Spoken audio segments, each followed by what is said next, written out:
call was a test of the public warning and alarms for transmitters in the Florida listening area, originating from Ruskin, Florida. This was also a test of the same system or specific area message encoder. The same system will alert only the county or counties affected by a particular warning. These tests are conducted each Wednesday between 6 p.m. and 8 p.m. unless severe weather threatens.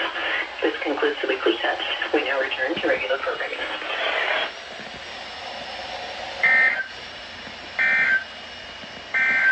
Synopsis. High pressure remains over the region with mostly sunny skies and warm conditions continuing through the week.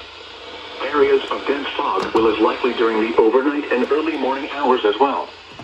A weak cold front is expected to slowly move through the area this weekend with a chance of rain. The current time is 6:12 p.m. Eastern Standard Time. Now for the official National Weather Service forecast issued 2 p.m. Wednesday, March 1st, 2023 for the KPS505 listening area for the following counties in Florida: Citrus, Hernando, and Sumter, including the cities of Crystal River, Inverness, Bushnell, the villages, Brooksville, and Spring Hill.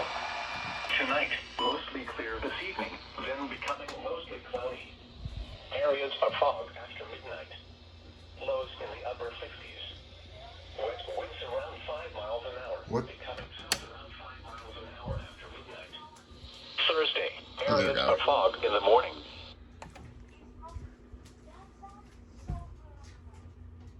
So, this thing went off and it's so cool. Wait, did this thing go off? Hold on.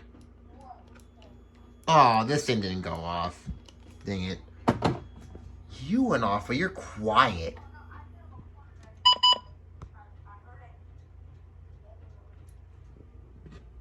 And you freaking 382's resurgence. I swear.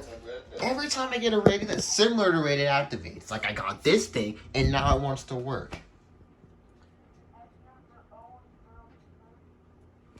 That was almost a perfect activation besides the ESP, but I don't know if I'm going to count that.